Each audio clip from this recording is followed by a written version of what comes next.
Welcome to Embracing Infinity, exploring the infinite oneness in the space of love and truth. Host Jennifer Rose is an international spiritual medium, healer, channeler, mentor, and transformational guide. Her focus is encouraging individuals to know themselves within the lens of their divine heart and highest potential, to evolve within the frequency of love and peaceful harmony. Now, here's your host, Jennifer Rose.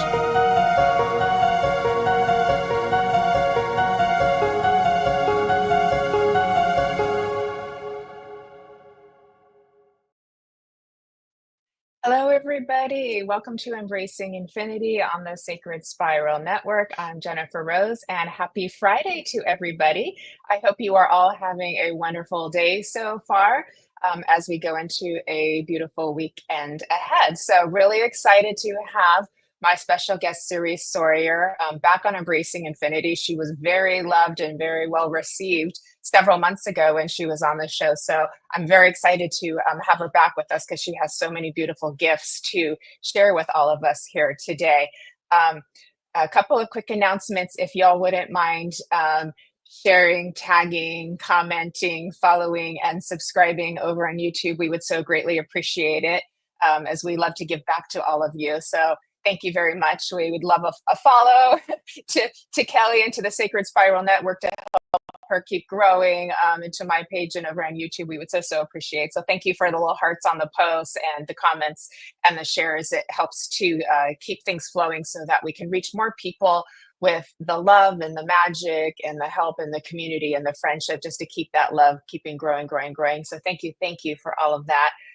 A few other announcements. This Sunday, I am hosting my spiritual Sunday service for the love of spirit. It's every 2 weeks, and our guest medium is Jackie McLeish over from the UK and Scotland. And we're so excited to be having her on. She's a very prestigious, well-respected medium, and we're so happy that she's going to be joining for the love of spirit for the first time. And our very well-loved Fran Pierce will be doing her poetry, which everybody loves and adores so very much. So we're very excited about that, and you can sign up for that on my website, www.mediumjenniferrose.com. And also next week, Kelly will be back with the Psychic Hour and the Numerology Hour Wednesday and Friday. So be on the lookout for that. She'll be posting that soon. And in 2 weeks, Kelly and I will be doing an in-person event in Tustin, California. And so for those of you who are in the area, we would love to see you. We will be doing a mediumship demonstration in the afternoon. It's going to be lots of fun, and we'll be giving messages to participants in our audience. So we would love to see you. It's so much fun to get to do some in-person events and get to see people in person off of Zoom and give those hugs and well wishes to each other. So that will be a lot of fun. We hope you'll join us. In addition, next weekend, so the in-person event is in 2 weeks. Next weekend, I am part of the Transcendental Retreat. I'll be posting that shortly to get that fresh in the feed for you all.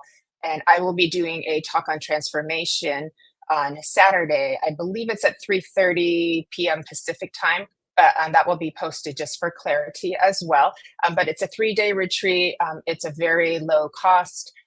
And when I post it, there will be a coupon code there for you as well to save some additional money. But it's 3 days of beautiful spiritual practitioners sharing a lot of different classes and gifts and readings. So be on the lookout for that. You don't want to miss that. And if you're subscribed to my newsletter, it's been posted in there regularly as well. So you can subscribe to my newsletter over on my website, and it'll keep you updated on all of my events. So thank you for letting me give all that to you as well. I just want to stop and just say hi to everybody who's joined us. And hello, Patty. Nice to see you, darling. How are you doing? And there's our friend Pierce. Hello. And Mark, great to see you too. And there's Mr. Ronnie. Good to see you, Ronnie. Christina's here. They're knocking on the wall. So Spirit's saying hi to all of you. So that's really exciting. Hi, Christina. Christina, so happy to see you, Suri. She'll be on shortly, just a few more minutes. And there's Jeffrey over at Bonnie, hi, happy November to you too. It is the 1st of November, a new month, 2 months to go out of the year. So let's get this rest of the year out with a bang of lots of love and making the most of it. Jennifer McCormick, great to see you back again too. And there's our Lynn. Hi, Lynn, good to see you. Good morning to you. No, it's morning here. It's evening in the UK. It's only 7 hours there because their time change was last weekend. So we're a little off kilter with that. But this Sunday, I think I'll be well. We'll be well with the world again when our times are back to 8 hours. So it's always throws us for a little bit of a loop. But hey, it's fun. It keeps us on our toes. I want to say hi to Angela as well. Hi, Angela and Marie Claire. So great to see you all. Thank you all for being here today. So I have a very appropriate little topic to cover before we bring Suri on, and that is yesterday was Halloween. I know in America we really love that holiday, and maybe more than some of the other places celebrate it too. But it's a big deal here. People go all out with the decorations on their front lawn, with the costumes. The costume stores are open till like almost midnight, and there's big long lines, and people get really, really excited. And so I found myself in there as well. And I noticed a couple of things and put it together with what I already know is that there's these themes that you have when you go to the costume stores of different parts that you can play, kind of like if you were an actor and you got to be, an actor for a day, but you got to kind of express something that is in your consciousness or in the collective consciousness with full permission. And there is something very freeing and liberating about that too. So I noticed, a few different themes. There's the scary theme, of course, and there's the funny. A lot of funny costumes were there. A lot of sexy costumes were there. A lot of costumes going off of like movies and whatever's like really popular in the theater right there too. And then kind of like the romantic, medieval Renaissance-y, king, queen, that kind of element too. So they had all these different kinds of elements, and it was really representative of kind of like the themes and the archetypes of our, existence, of what it's like to be in this physical reality here as well. And so it gives people a chance to express these parts with, like I said, kind of like full permission and just have fun with it too. And so there is a blessing in that, I might want to add, because we are fulfilling parts of self perhaps that don't get a chance to be expressed in a way that's just fun and neutral and without any kind of judgment, right? Dog costumes too. Yes, Patty. Oh, that is so fun. People do love to dress up their dogs. There are so many cute ones, and that's a very heart uplifting experience to see the dogs. People do the coolest stuff, I have to say. I think with the kitty cats too, right? And so you may remember or you may not remember, and that's okay. In a previous show when I was speaking, we were talking about kind of different parts of self coming out, sometimes when we're triggered or just based on the environment that we're in or who we're in, and how the self is very multidimensional, and how we're always kind of shifting into different parts of self, much more than we realize. But I used the metaphor, the analogy of like a closet of clothes, right? And the stuff you have right in the front of your closet, this is kind of like the core parts of your personality that most people get to see and know you as. And those would be the outfits that you most often pick out. And then there's those ones kind of in the background, like way off to the side and in the corner, and you may only use those for certain seasons or for special occasions, right? And some of those outfits you may feel like you never want to wear, but yet they're there and you don't get to throw them away when it comes to our personality, right? So sometimes we may pull out an outfit that will come out, say, when we're very stressed or triggered, or our nervous system is in the best shape. And then we go, who was that, right? And that is something I just wanted to take a minute to pause and look at, because we're pretty good at embracing, our core self. And we're pretty good at embracing other parts of self that, like, that that uh, New Year's Eve gown that you have in the closet that you're waiting to wear, that's something sparkly and shimmering, or that warm, fluffy coat, and you only get to wear that a few times a year because it needs to be for like a special occasions for the appropriate. But I would say, hey, if you're home, wear it anyways for fun for you, right? But then there's these other ones that kind of would be like into some of the costumes you might see in the Halloween store, say like the scary ones, right? And when those parts show up for you, what do we do with that? Are we able to give love to every outfit in our closet, right? And of course, we keep continuing to work with our own self development, our own integration, our own healing. But it's really easy to love this part of the closet. It's harder to love those few things way off in the corner that pop out sometimes when we're triggered. But if we can give that unconditional love, if we can give that unconditional, non judgmental approval that it's there, that within the consciousness that we are in, which is duality and full of contrast, can we give that love? And therefore, maybe it won't have the same charge to impact us as much. And then in future interactions, we can hold better responses. How does that land for you all? Do you feel that like spaciousness that kind of just opened up there, and that kind of, right? So when you feel that kind of like, that little breath, it's like, oh, that's beautiful, because there's a wholeness to that. And so I'm hoping this might be resonating for you and landing for you. And then I also would like to leave you with is that if we have opportunities, not just on Halloween, to embrace parts of self, um, find other healthy ways to do that. So, for instance, we do have that kind of like primal desire as human beings, as the sort of the earthy animal part of us, right? To experience kind of like certain kinds of fears and dangers and things like that. So we could allow ourselves to see a scary movie. We could allow ourselves, without judgment, we could allow ourselves to see something with, a lot of suspense. We could allow ourselves to say, go on a roller coaster. It'd be like really scary, right? Right. And some people love it, and then some people are scared of it.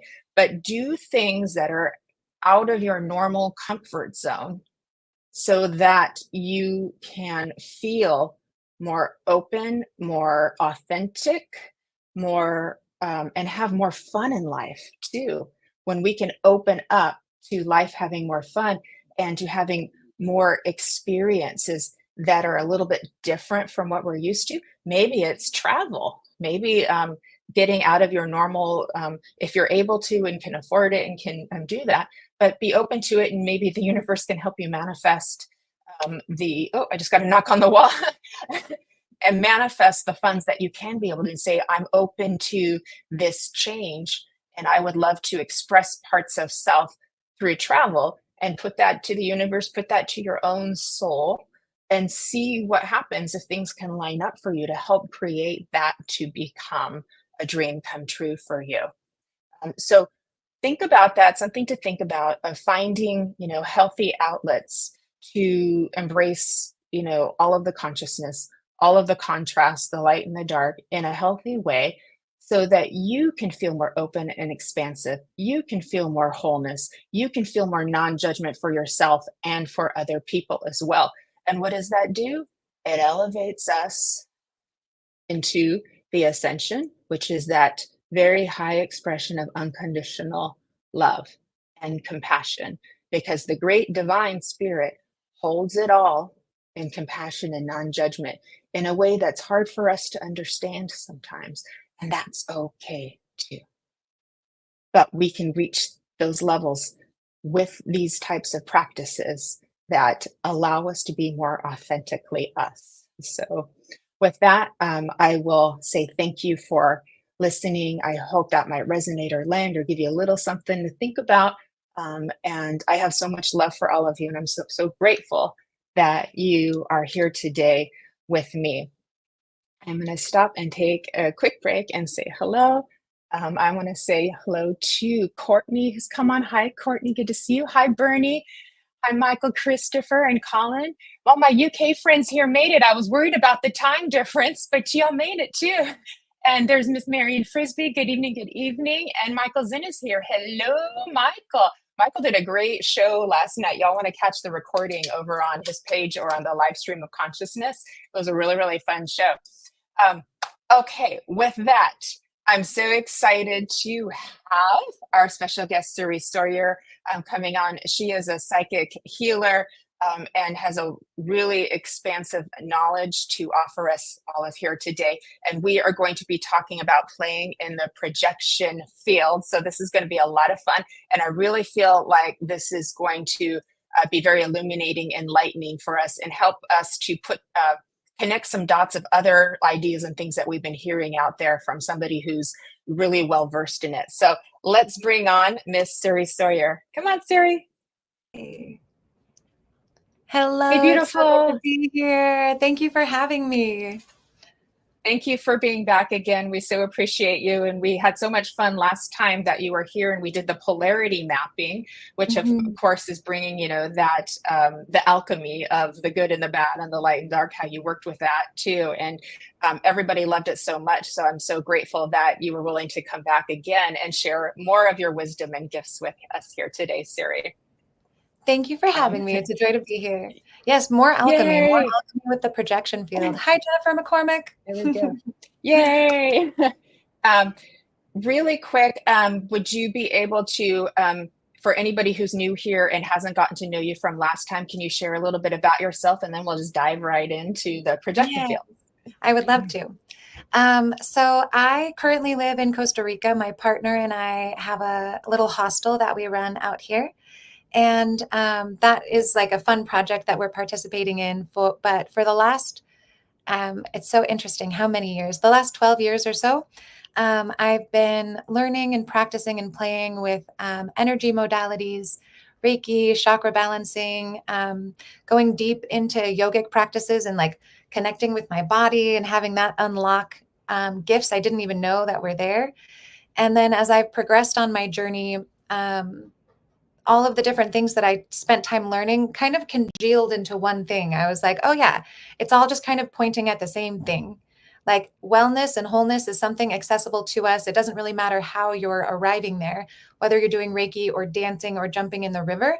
It's almost just the intent that you desire to be well. And then the magic of going to someone else, because when two or more are gathered, there I am. So there's something about being witnessed in the desire for healing that's very powerful. And on topic for what we're doing today, what I observed was the most healing thing that I could ever offer anyone was being neutral in my own being and not projecting, not holding a judgment, but just finding the neutral observer within my being. That way, as things are coming up, whether positive or negative, they're not getting charged more by anything. And so that's kind of what I do. I offer a space of neutrality and observation. And something that's so interesting in that is sitting in neutrality and observation, my psychic senses are looking at the energy field. And I'm like, oh, okay. So there's like, as you're speaking, this color's moving around your head. As you're telling this story, like your field turned red, like all these different things that are happening, but doing it non-judgmentally and in neutrality. And also just being able to say, hey, when you were telling that story, did you notice this was happening? This energy was happening. And from that perspective, we're able to like untangle knots because it's taking it from being really zoomed in, really personal to a little bit zoomed out and just being like, let's talk about the actual energy we're working with, which is resentment. We don't have to point it at anyone, ourselves or other people, but we can say that resentment is present. So now what do we want to do? I love that. Thank you so much. Right up my alley, Suri. Right. And I love all the work you've done with polarity mapping, and because I know we go back a few years with that too. And because for me, it's like you and I kind of we say the same things in like a different language, a little, actually same language with slightly different things. But like you said, all of these different modalities all point to helping all of us like come into more of that wholeness and to more of that being too. But the way you did that polarity mapping where you like, what's good about this, what's bad about this, and then finding a way to like, alchemize it together and come into that neutral space. And it's such a much more pleasant way of being. It's calmer, it's more peaceful to kind of come into that space. And then, like you said, all of that energy you were using to, reinforce how you wanted to see it as good or bad then becomes available to you to create something new. And that's kind of where bringing that charge back in. Is that correct? Yeah, creating the third energy. So as the two polar opposite things are allowed to become in union, I guess, then it creates a third energy, which is spiritual gold. Oh, I love it. Yeah. And then Kind of, the art of being able to hold duality in our own body. I think that's a really big aspect of what we face as human beings, is that we can go to war internally with topics, right? We may really love something, but then at the same time think it's really bad. And so then the part that loves it and the part that thinks it's bad are going at each other within. And that creates an internal war, if you will. And when we can create the third energy of it, allowing both to exist simultaneously, it does release a tension to a degree. yeah. There's a lot of energy that goes into keeping, that tension, to keeping things kind of like repressed and suppressed, and how, we think we're supposed to be for everybody else. And I know that our friends in our community that come on the show a lot, we're all kind of in the same group of like, working towards being more authentic and being more free and loving life more too. And this is where the projection field can kind of come in. And so how do we play with it? How do we play with the projection What field? is it? It's the energy field around us, the projection field. It's our mental space, so to speak. Essentially, yeah. So if we consider that all is mind, not the brain, of course, but all is mind, all is consciousness. Yeah. And as I get to express myself here as Suri, I have my own unique and individualized expression of the mind. And with this, I can create so much. In fact, my body exists because of my mind or my consciousness. The experiences I have on earth happen because of my mind, my consciousness. Both the things that are conscious to me, but especially the things that are unconscious to me, right? The things that I've compartmentalized, or like you were expressing earlier, how we can kind of repress things. And I'm honestly always impressed with the human capacity to create psychological barriers between how we perceive ourselves and what's actually going on inside. It's really impressive. It's strong. And as we are playing with the projection field, one of the things is to start to understand that just us being somewhere, we're projecting constantly from our own filter of experience, belief, consciously and subconsciously. And so are all the people around us. And the projection field, it's all of the things we think, feel, believe, expect, also emotions that we have. Memories, all that stuff is existing in the electromagnetic field that we're living in. And as we're moving through the world, we are projecting our light, our consciousness onto all that we're looking at as we observe it. And as we do that, both consciously and subconsciously, we're projecting beliefs, ideas, opinions, experiences, and emotions.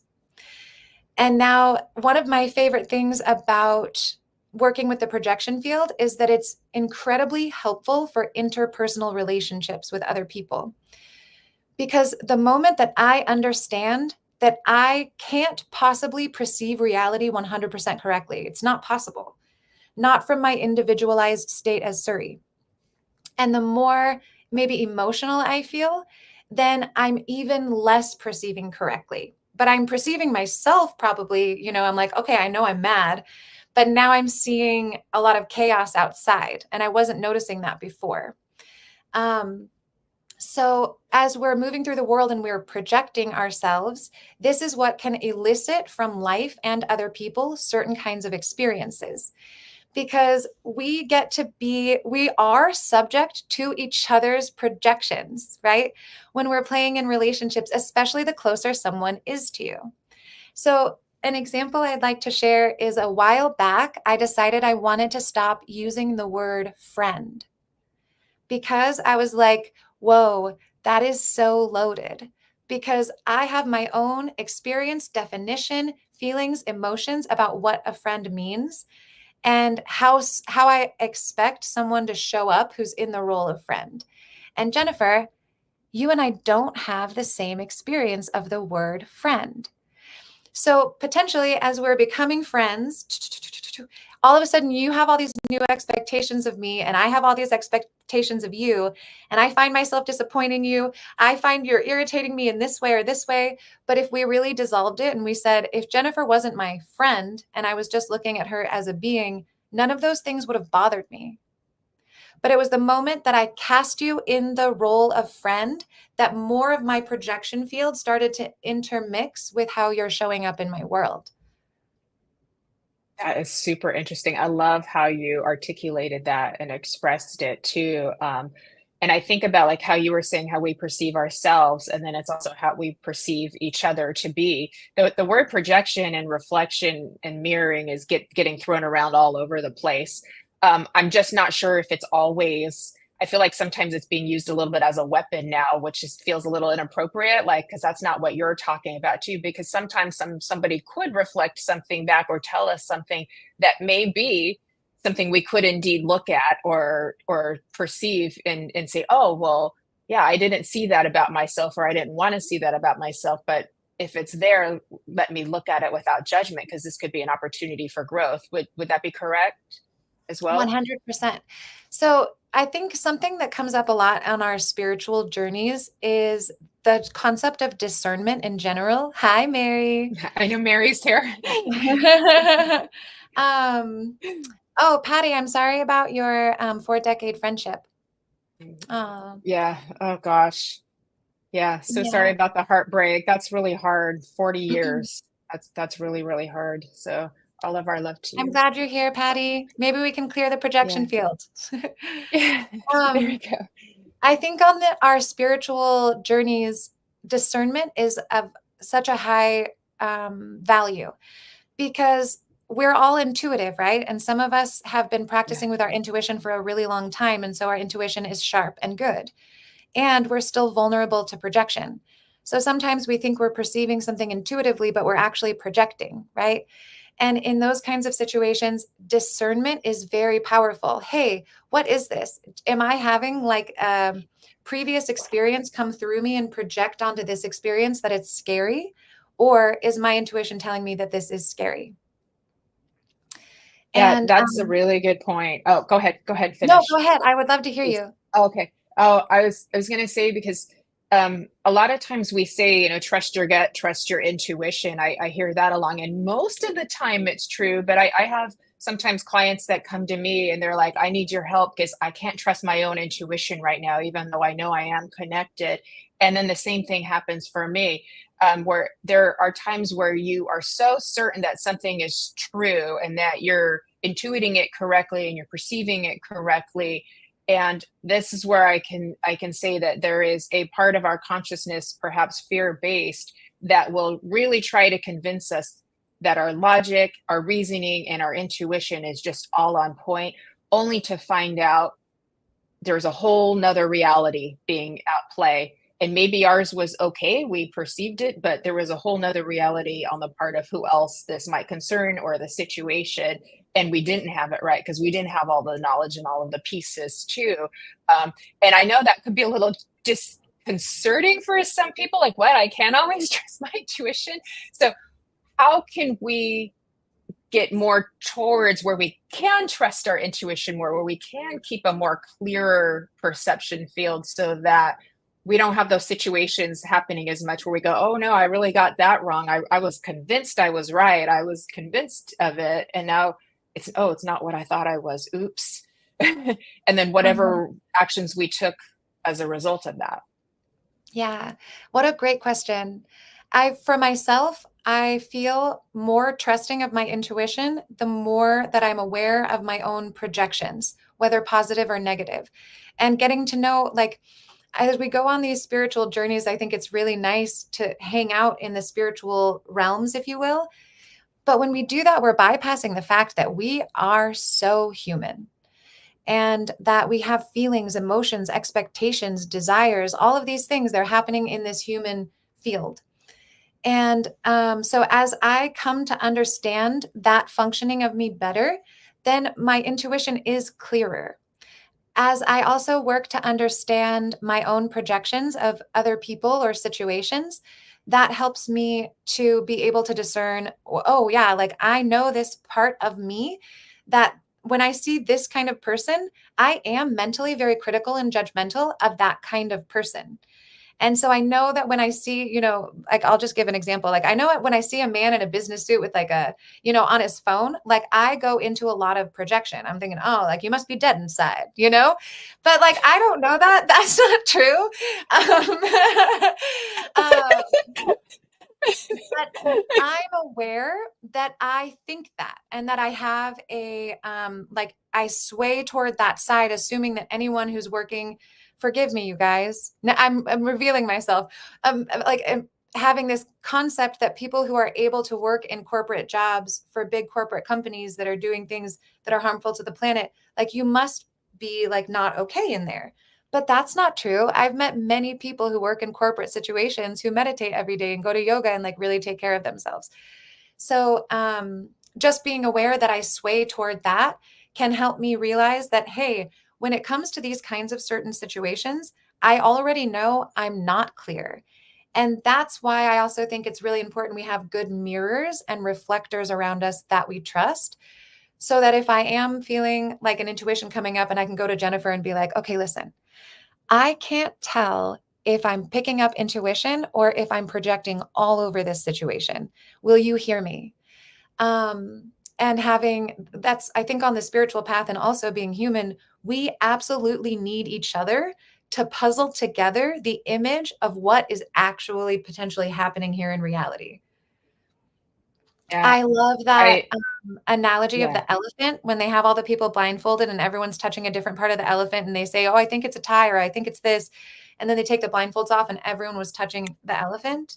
I feel like that's all reality is. And our projection field is basically the limited space that we're allowed to touch of this big, grander thing. Right. It gives us the experience of duality and contrast so that otherwise we would just stay up in spirit world where there isn't that. And it's a whole different dimension there. But I've used when I've taught classes before, as like often I would just hold up a pen like I have here and I'd be like, I can't prove that anybody sees this pen exactly the way that I do. They may have Mhm. manufactured thousands of pens just like this. It doesn't matter how they measured it, how the precise they got the color of this red. I can't prove anybody sees this pen the way I do. And I think about paint parties where everybody's painting the same vase of sunflowers and they're all totally different. Is it talent or is it perception? The way that are seeing it through our eyes, which are also filtered through rods and cones. So we're tuning out all kinds of other stimulus in the visual field, right? And then, what we hear and then all of our experience too. So it's interesting how we are so uniquely individual and then at the same time we're all sharing in this big oneness of variety at the same time.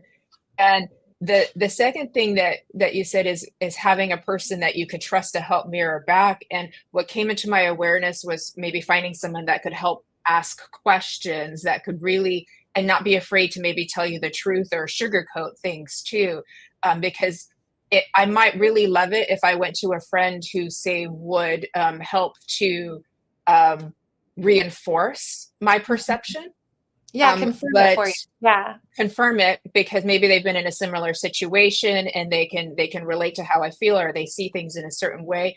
But I perhaps might be better helped by somebody who would see it a little bit differently. Oh, I didn't quite see it like that way. And either one could end up being correct, but this I know it gets to be confusing, but we don't have to get this all in one day, right? Rome wasn't built in a day. Yeah. Well, I did want to share this as Yeah. far as projection and playing with the projection field. So we've all been in the presence of someone who views the world really beautifully, right? Who has taken time, or maybe it's natural for them to like look at a tree and be like, oh my God, I love it. It's so beautiful. And when they look at you, they think, oh my God, I love it. It's so beautiful, right? We all know what it feels like to sit in the presence of someone who uses their projection field in a very loving way. And when you're in their presence, you feel like you have value, you feel beautiful, and you're like, wow, this is amazing. Likewise, we all know what it feels like to be in the projection field of someone who has a more negative experience of the world, of themselves, and of you, and how that feels, right? How actions, words, and deeds can be interpreted and twisted into something very ugly. And you're like, whoa, how could you even think that my motive was so dark? That's interesting, right?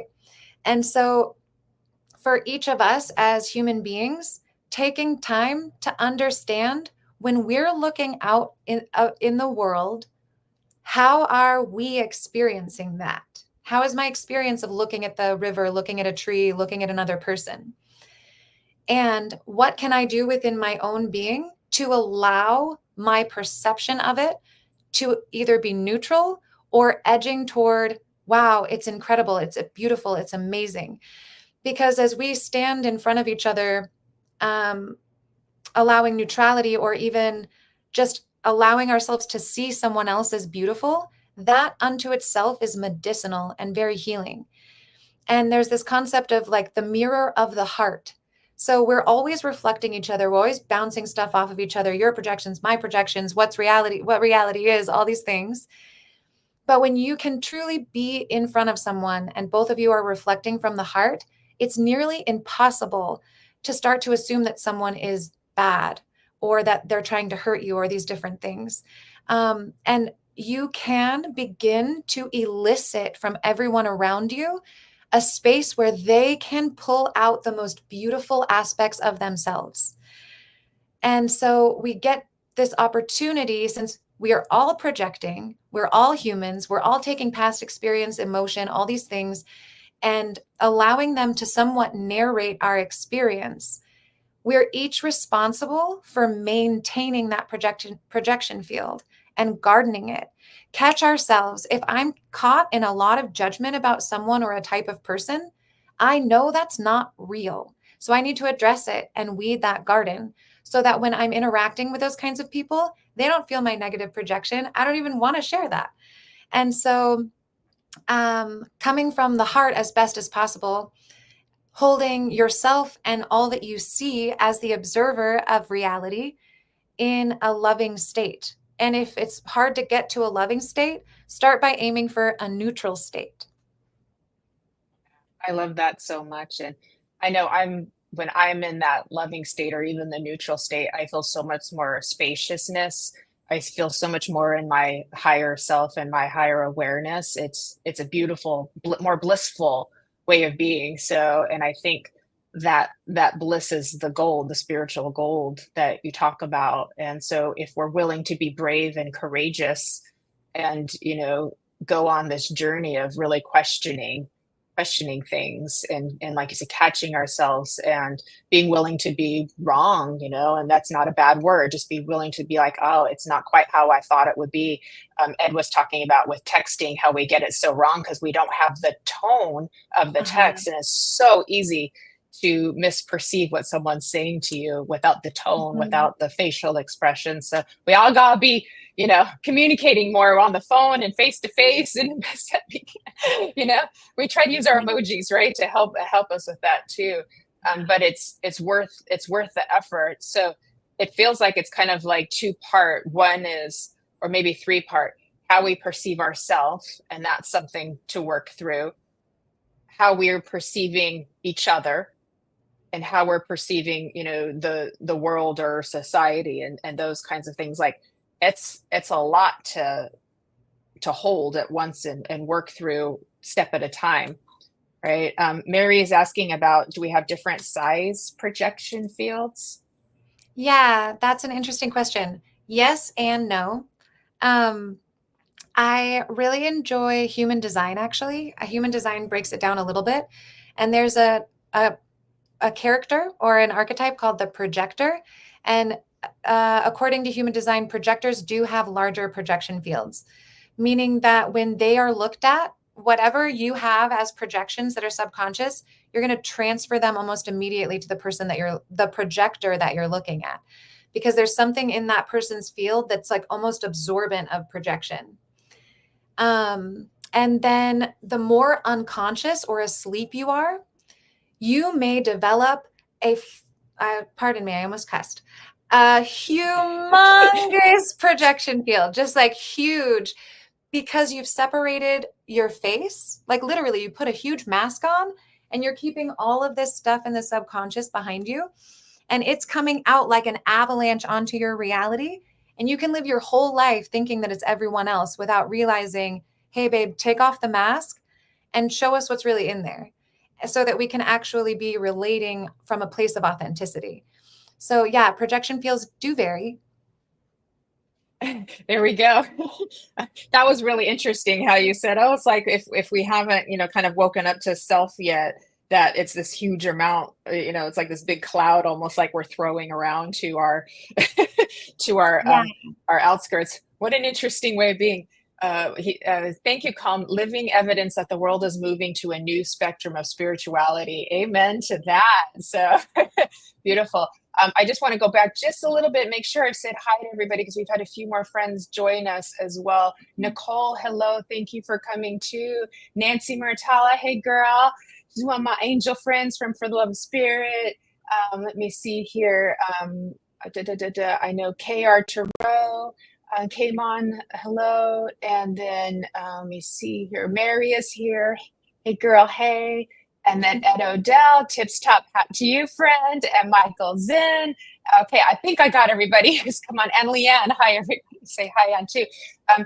And we do have some comments here as well. Let me see here.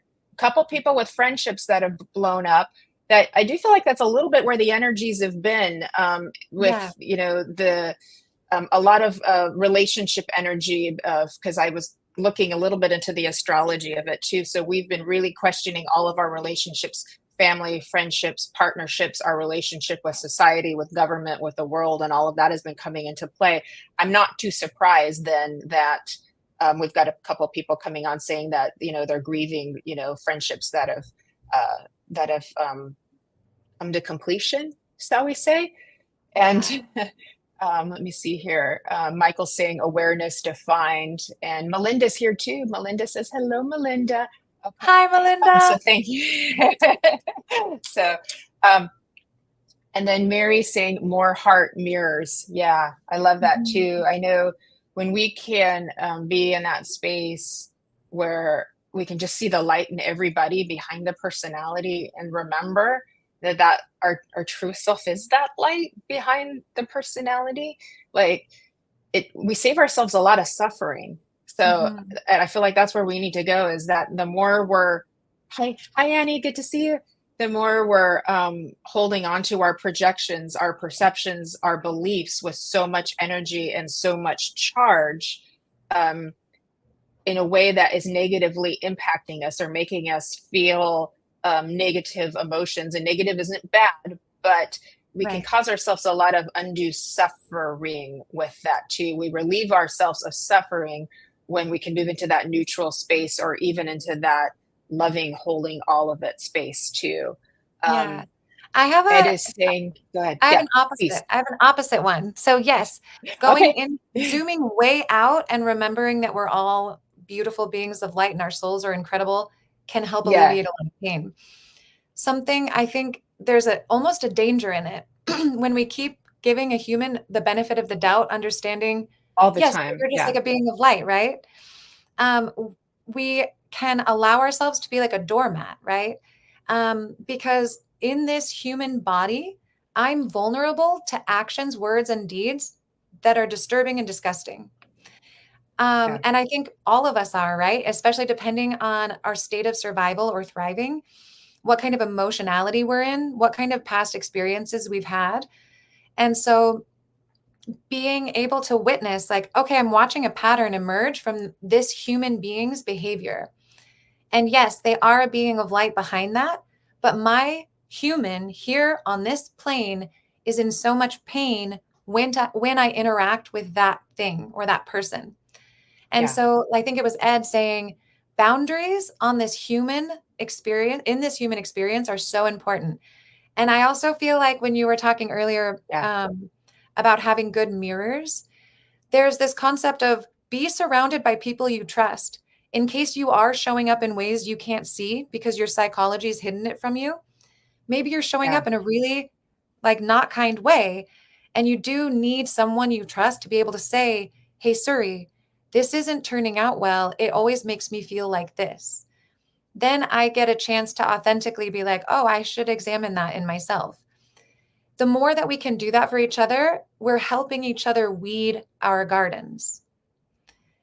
And working together to be like, hey, I noticed that this keeps happening and I feel hurt each time. Is this something that we can address? And kind of get to the bottom of how much is it my projection? How much is it your projection? How much do I need to accept? And how much can we change it? Yeah, and I absolutely agree. It doesn't mean staying in consistent situations where you can see the patterns, but once you see those patterns and you know they're not working for your highest benefit anymore, then we can make those changes to our life that we want, so that we can change those patterns as well. Some those changes may be just removing yourself for the situation. They may be just that internal inquiry of what in us is helping us to stay. What can we look at? How can we develop more of that boundaries, self-love, self-acceptance within ourselves, so that we can start creating better ones, newer ones. And then, like you said, having a team, even with someone who may be not afraid to hurt your feelings, to say, hey, did you see that you just did that, or that you just said that? Was Yeah. that really what you intended to do? For sure. Ed is saying not surprised at this, seeing we have two universes coming together at the moment, or have started. The energy is changing, the shift. There's a shift that's taking place. Agreed. And I think people are waking up to their personal boundaries and not allowing others to manifest the energy to them. And I Mhm. love the word boundaries better than protection. For me personally, protection feels like something outside is stronger than me, or I have to be afraid of something, so I need to protect myself and create like this barrier. Boundaries feels empowering to me. This is my Mhm. personal. But that said, I think people should protect people. You know what I mean? It's like, Mhm. we can have each other's back, and help each other stay out of danger. Pair up in certain, if we're going to certain places. So I love that too, where we're helping each other out. And then Ed is also saying about the boundaries right now, not allowing what was to be while we make ourselves better and do our shadow work and our self development. Yeah, Mhm. yeah, I'm right there with you. Colin is asking, Suri, what do you think humanity as a collective whole is projecting? Oh my gosh, what an interesting question, which I don't feel like I can answer in this moment. But I will say that I often contemplate how many of us are mismanaging our creative imagination, which is part of the projection field. When we either are using it ourselves to generate images and to generate like beautiful concepts of things, or our creative energy is being used against us. And that happens by when we're consuming a lot of news and imagery.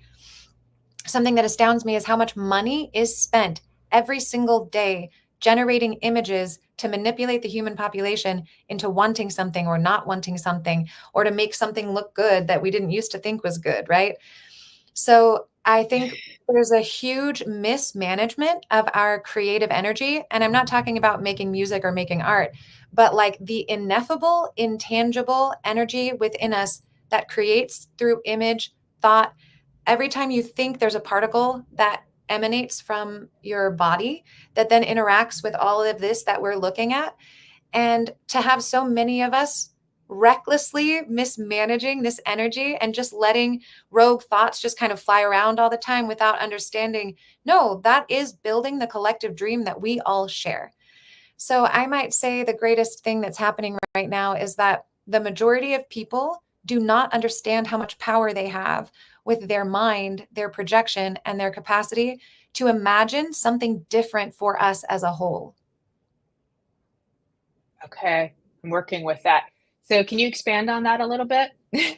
Yes, I would love to. So we create on so many planes of existence. We create with our words, sound. We create even just by looking at something, we're creating. When we Yeah. think, or the images that flood our mind, like images pass by our mind on the inside all the time. We've got like a little projector thing going on inside our head. And if we more regularly were taking time to allow like really beautiful images to fill our mind. One thing that I focus on a lot is with water, because the water on the planet, it's not in good shape for the most part. And I could get really down and read a lot of articles about how like the common person cannot drink water from where they live. And I could go down that rabbit hole and feed that beast. However, I choose to spend time imagining that everyone has access to clean water. And it's just a place to start. If I can imagine that it's possible, and then Jennifer imagines that it's possible, everyone who is listening begins to imagine that it's possible that everyone has access to clean drinking water. Imagine what could happen in a very short period of time. Now I got you on that one too. And you know me, I can imagine everybody. I can do that for sure. And it really resonates because when we look at problems in the world, if we allow ourselves to personally suffer over those problems, we add more suffering. Okay. I want to say hi to Spiritual Vagabond, who's just joined us here, and Jess, nice to see you. And there's our girl, Shannon. I know, Shannon, we were just talking about that too. People you know have the clearest and strongest boundaries. Yeah, that's awesome, Shannon. Shannon will be back very soon too. In a couple of weeks, she'll be back on Embracing Infinity. So we're excited about that. So there we go. Sorry, She's back. we had a guest. All good, all good. We love guests, you know. If a cat wants to stroll on by or a kid wants to, you know, play in the background, that's all good. But what I say is, like, if we look at the world's problems and we allow ourselves to go into like extreme despair and suffering over the problems, I don't think we're actually helping the problem. We're just adding more of the suffering energy into the problem, right? Exactly. It doesn't mean we ignore it. It doesn't mean we're, you know, just going invisible to it. I do all of the things I can do to add something positive, like with my charitable work that I do through my services and my other events and things that I do too.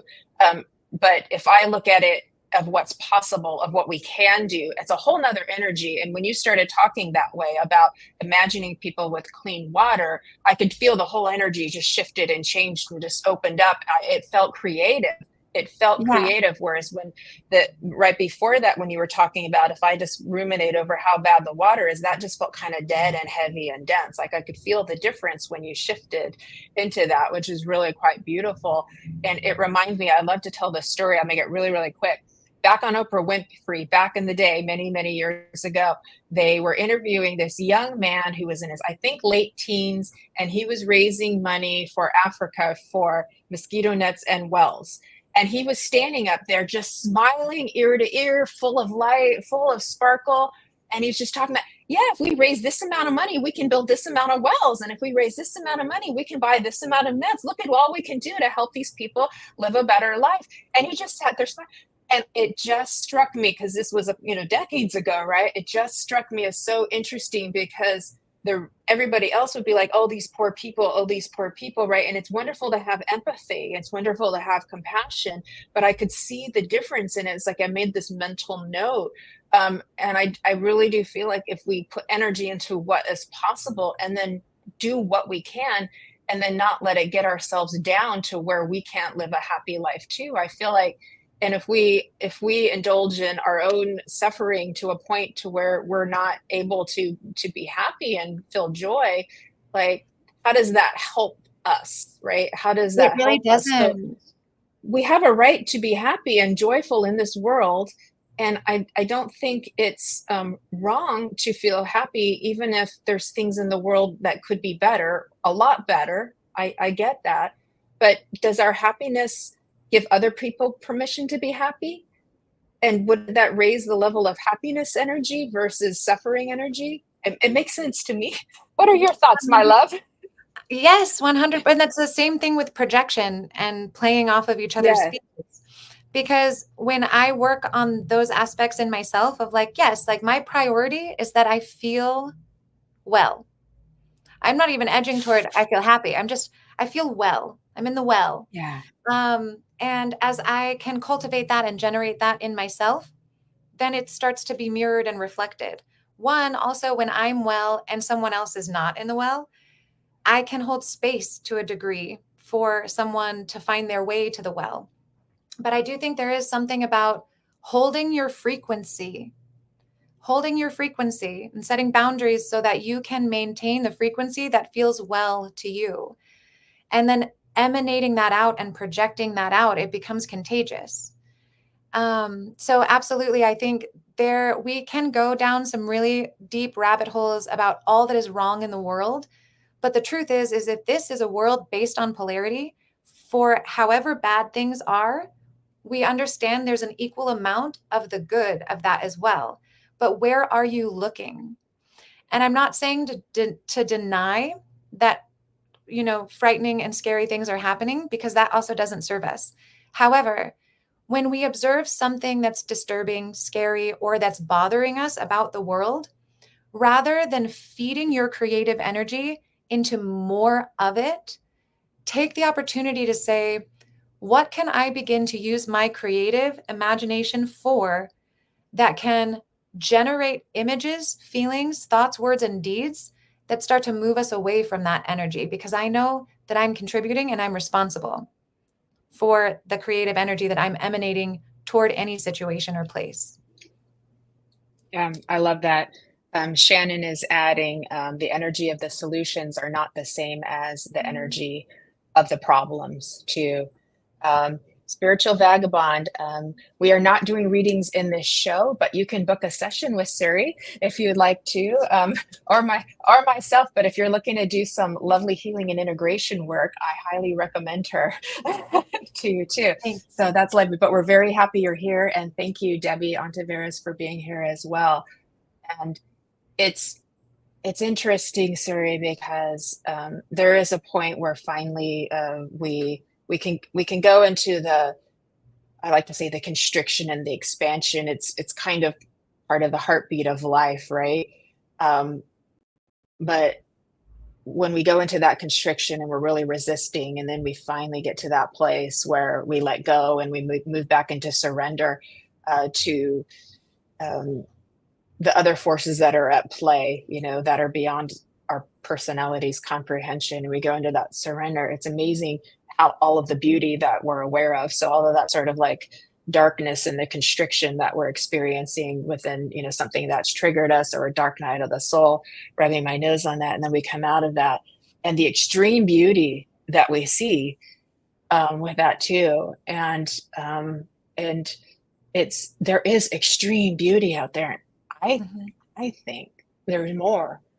And I know it's polarities and there's equal, but there's something about the beauty. You can destroy it, you can stomp it, it's just going to keep growing back. And that regenerative creationary is on the side of that too. And so we keep evolving, right? So there's something a little extra there that keeps us towards evolution. And I'm not sure if I'm correct about this, but if it was equally half and half, would we actually evolve or change? That's a great question. I am not 100% sure, but I know we don't have very much time. Something that I've been very invested it's almost in over. There's a really great book called Dispelling Wetiko, and it talks essentially about the darkness in humanity, and that can operate through us and does operate through us, and how it looks and feels. And we could look at it as evil, or we could look at it as an agent of evolution. And if we're looking at from like maybe a soul perspective, we could easily say that all of these really dark, negative experiences may be necessary for the soul's evolution so that it can understand itself from that perspective of maybe darkness or malice.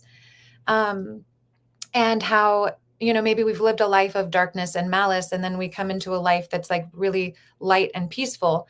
And we might not register that in the body that we're in the moment, but our soul is collecting all of this information. And so I'm not sure if on the earth it's like necessarily 50-50, but I will say that with all of the like darkness and heaviness that we experience, the more of us who are practicing alchemy, we're generating it up into the third all the time, saying like, okay, yeah, that is really dark. And as I take that, as I accept that into my being as something that is happening, then I have a higher chance of being able to marry it together with the good things or the beautiful things that are happening, and come in and just keep elevating it to its next highest frequency. But I do think there is an element of some of the darker things that we experience pushing us to evolve. And I'm so sorry, I have to tell you this one.